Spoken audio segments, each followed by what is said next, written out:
大家好，我是曼大。我们来玩一个思想实验哦，感受一下大家都在讲的复利威力到底有多大。好，想象一下，如果你今天手上只有1块钱，但是你超幸运找到一个每年报酬率100%的投资，也就是说你的钱每年都会翻1倍，那你猜猜看，要花多久才能把这1块钱变成超过10亿呢？答案哦，可能会让你觉得，哈，就这样，因为经过了整整10年哦，10年，你那1块钱也才变成1000块左右，是不是觉得，这也太慢了吧，有点小失望，对不对？不过，先别急着放弃，再给他10年，到了第20年事情就开始变得好玩了。你看，你的资产终于冲破100万这个门槛喽。然后重头戏来了，真正的魔法才要上演到了第30年，你猜怎么着？当初那根本不起眼的1块钱，居然砰，像原子弹爆炸一样，成长到超过10亿元呢！好，听到这里，你一定觉得，哇，这就是复利的威力嘛，对不对？教科书都这样写的。但是，如果我现在告诉你，这个故事的重点其实根本就不是复利，你会怎么想？你是不是以为我接下来就要开始歌功颂德，说复利好棒棒？错了，大错特错。这句话就是要逼我们去想，等一下，那这个故事到底要教我们什么？真正该学到的又是什么？所以最关键的一点在哪？来，我们直接看数字。你最后赚到的10亿里面，有一半以上，也就是超过5亿，是在最后1年才赚到的。这就告诉我们，这个成长根本不是你知道的慢慢爬楼梯，它是在最后一刻才用火箭冲上去的。所以啦，如果光是傻傻等30年，并不是标准答案，那我们是不是漏掉了什么？一定有什么东西比时间更关键，对吧？你看这张图，很明显就是2条路让你选。左边嘛就是乌龟跑法，拿1块钱慢慢跑，跑30年。右边呢是火箭发射法，先花点力气把火箭，也就是你的第一桶金造好，然后咻一下，12年就到终点了。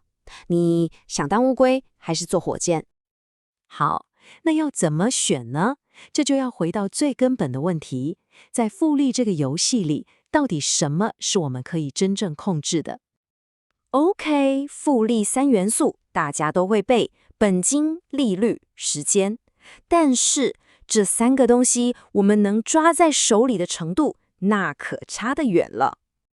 先说利率，拜托，谁能控制市场啊？你不能跟老天爷许愿说我今年要100%报酬率，然后它就掉下来嘛。这件事说白了就是看天吃饭，充满了不确定性。再来，时间。没错，时间很重要，它是你的好朋友。但问题是，你不能，你知道的，去时间银行多领几年出来用。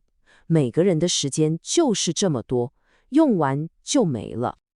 好，利率不能控制，时间不能增加，那你看看剩下什么了？没错，就是本金。本金，这才是整个游戏里唯一哦，你可以靠自己努力去改变的数字。好，那讲到这里，我们今天最核心的观点就出来了。如果你是刚开始投资的朋友，这一段真的要仔细听。你来想想看哦，假设你手上只有10万块，你的目标是把它变成100万，哇，这代表你要翻10倍耶！为了达到这个目标，你得去冒多大的风险？你得去追多高的报酬率？光想那个压力就很大了，对吧？有一个比喻，我觉得超贴切。你以为你在做价值投资，但实际上你根本是在玩拉霸机，叮叮叮，就等着那3个7连线，然后掉下100万。说真的，这种想用小钱一夜致富的心态，跟走进赌场有什么不一样？我讲句实在话哦，对大部分刚进市场的人来说，最残酷的现实就是拿着一点点钱去追那种天方夜谭的报酬率，结果往往不是咸鱼翻身，而是直接粉身碎骨。这真的是赔光本金最快的一条路。所以啦，到底该怎么办？对新手来说，最实在、最聪明的策略，真的不是去看那些几趴几趴的报酬率，而是回过头来，专注在你真正能控制的事情上。是什么？就是努力工作，增加收入，想办法提高你的储蓄率，把养大本金这件事当成你现在最重要的任务。而且专注在本金这件事，好处不只是让你起跑快一点而已它会完全颠覆你的终点线。为了让大家体会一下这个颠覆有多夸张，我们再回到一开始那个1块钱变10亿的故事。但这次我们把起点改一下，如果一开始不是1块钱，而是100万呢？答案是多少？说出来你可能会吓到，是1073兆，不是亿。你看，这就是本金的威力。它根本不是什么催化剂，它就是复利这台跑车的涡轮增压引擎，是终极的加速器。